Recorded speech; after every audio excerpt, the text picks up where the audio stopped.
Magandang umaga po sa inyong lahat mga kaibigan. Nandito ako ngayon sa General Trias, Cavite. At kung napapansin nyo, ito po Buena Vista General Trias, Cavite. So kung mapapansin nyo guys, ito po yung property yan na gusto naming i-offer po sa inyo. Kaharap po namin si tatay, yung mismong may-ari ng property. So i-interviewin po natin siya regarding po doon sa property. So tay, magkano nyo pinagbibili yung property?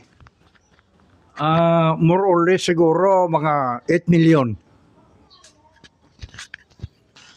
Tay, gaano ba kalaki yung property? 1,000 square meter? Yan lahat 1,000 square meter.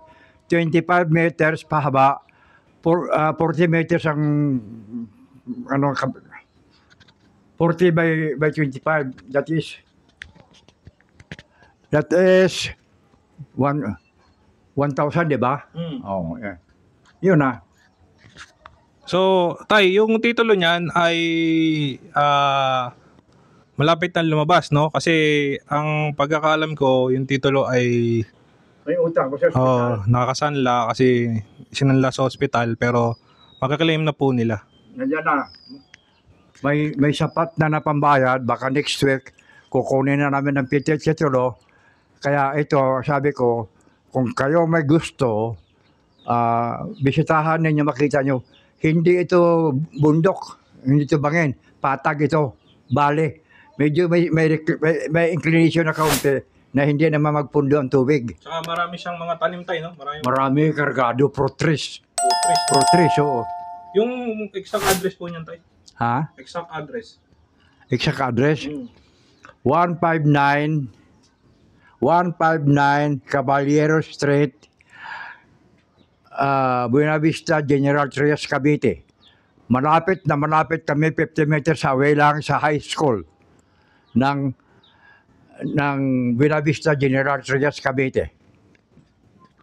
Tsaka tay, di ba ito ay malapit yung may way siya, tsaka katabi lang to ng First Park Home, yung subdivision.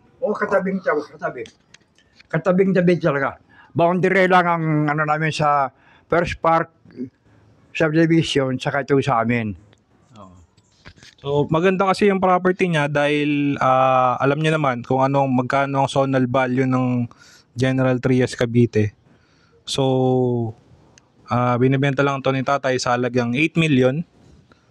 Yun, para daw po ay syempre kasi papartiin din yung, kung mabebenta to, papartiin din sa mga anak niya, at para din po, meron din po si tatay na pang allowance, di ba? Oo. Yan, benta ko yan. Ang kalahati niya na 1,000 ay nabigay ko na sa anak kong sumunod, at saka sa dalawang magkapatid na buhay ngayon. Hindi 1,000 sa kanila. Yung 1,000 na lang sa anak ko sa una kong asawa. Yun na lang sila maghahati-hati. So yun guys, napakinggan nyo si tatay, ang mismong may-ari po ng property ito sa may General Trias. So ililibot ko po kayo sa mismong property ni tatay para mag-idea po kayo. At kung interested po kayo, ipa-flash ko yung aking number para tawagan nyo ako para makita nyo ito ng personal. At mabisita ninyo, makausap nyo po si tatay ng personal. Okay. Ngayon tay, ano pong masasabi nyo sa mga nanonood po ng bidyong ito? Ay sikapin na ninyo makabili kayo kaagad kasi alam mo naman ang lupa ngayon taon-taon nakataas eh. Ay ito makita nyo magandang hindi patag na patag, may inclination yung kaunti, walang tubig na tumitigil dito. Wala naman tayong tatakautan sa landslide, wala. Maraming protres ang tanim, punong-puno ng protres. Tay, ako po yung nabibless kasi ako ay 40 years old, pero yung sa edad nyo po, ilan taon na ba kayo tay? 89 na ako. 89 years old na ako. Try to imagine guys, no? Si tatay ay blessed sa edad 89 years old. Pero yun, wala naman masyadong sakit. Wala akong sakit. Wala akong sakit. Dati may high blood ako pero wala na. Wala na. Hindi na ako nakain ng maintenance ko para sa high blood. Wala na akong kinakain.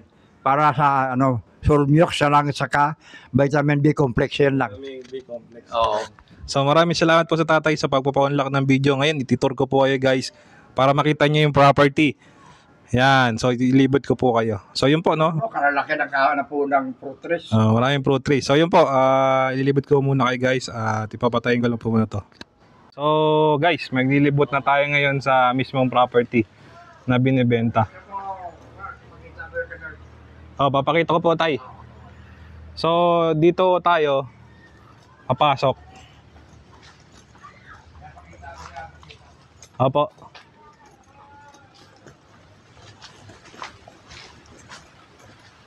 Actually, yung sinasabi ni tayo na school, ayun guys, ayun. Ito. Ainocon High School. Yan. High School. So kung mapapansin nyo guys, ito yung property na binibenta. Yan. Maraming mga mangga. So maraming fruit bearing trees. Yan. Punong-puno ito kasi masipag si tatay.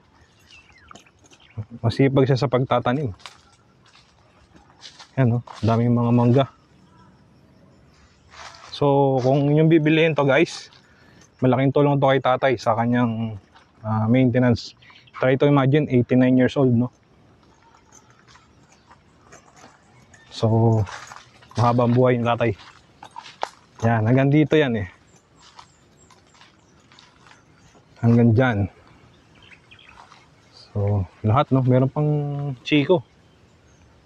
So, maganda tong farm rest house. Itong 1,000 square meter.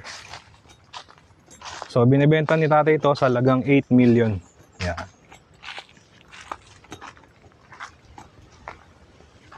May mangga rin, oh.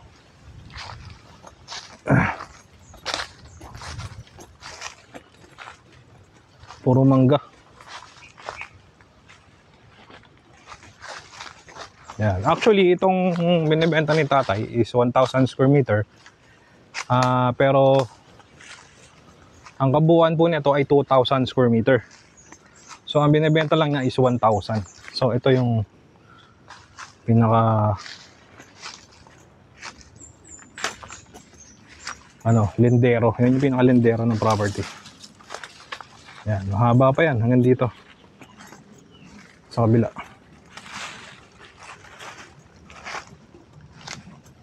Yan. Hanggang dito. Ayun, makita nyo yung muhon. Ayun yung muhon. Pag ganun. So malaki. Malaki itong sukat.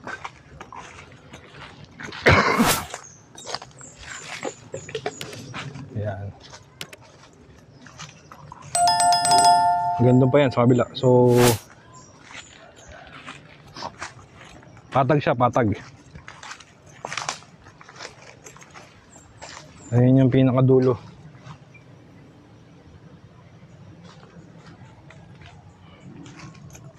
Yeah. So yun po, nakita niyo yung buong surroundings ng property na binibenta ni tatay. Papakita ko rin po sa inyo yung tamang daan din yung mismong daan din niya para makapunta rin po kayo dito. Kasi ito po ay mismong ang road niya, dinadaanan po niyan yung First Park Home Subdivision, General Trias, Cavite. Yan. So papakita ko po sa inyo para mag-idea po kayo. So binibenta ko ni tatay ito sa halagang 8,001,000 square meter. So ang location po nito ay sa General Trias, Cavite. Yan. Sa Gen 3.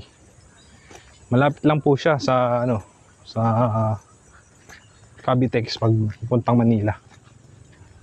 Itong way na to.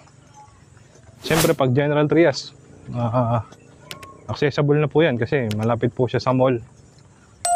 Malapit po sa groceries, malapit po sa hospitals. Yan. Malapit po sa palengke, sa wet market. So accessible po siya. Yung property po pala ay secondary. Doon po yung pinaka-access niya sa kabila, sa papuntang school. Yan.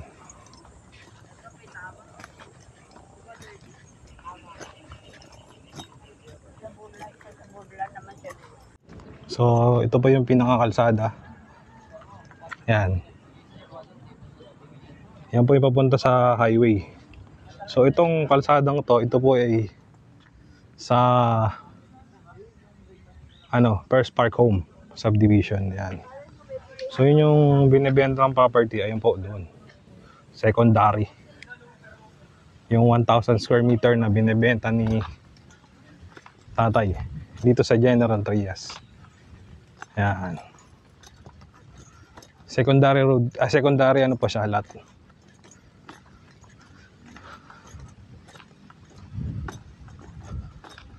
Tapos ayan, kung mapapansin nyo, yung malaking araw, Andres A. Nocon High School. So dyan po yung daan papunta sa high school. Tapos din po yung lupa na binibenta ni tatay. Yan. So ito po yung pinakadaan. So nililibot po natin guys para magka-idea po kayo. What if interested kayo sa property ito na binibenta ni tatay. Yan, dito sa General Trias. Maganda kung mabibili nyo. Magandang investment to. Maganda kasi marami siyang fruit bearing trees. At the same time, makakatulong din sa kila tatay, sa kanilang family. Yan. So ito po yung pinaka-access road niya.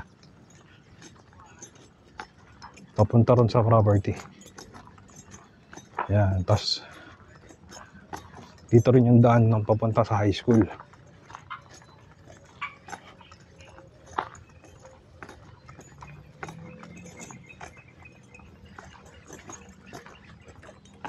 Talaga pag ang zonal value ng Gen 3 ay mataas na. So nung 2022, nagtanong ako kung magkano yung zonal value rito. Pag sa inner kasi, nasa around 8 na 8,000 per square. Tapos pag sa labas, 12. So, 2022 pa yun guys, no? So, ayan, ito ni araw. Ayan yung papunta sa high school. Yan, meron pang JPN Lives Farm. So, ito yung daan. So, dito rin yung daan papunta sa property ni tatay na 1,000 square meter. Yan. So, nililibot ko lang po kayo guys, no? Tinuturo natin para magka-idea kayo dito sa property na binibenta ni tatay. So, yun. So, ayan yung property ni tatay. Ito, yan. Ayan ko ay tinur kanina dito. Ayan. Ayan yung bahay ni tatay So, ang kabuuan kasi niyan 2,000 square meter. So, ito yung binibenta niya. Yan. Yan mismong yan. 1,000 square meter yan. Tapos, dito yung high school.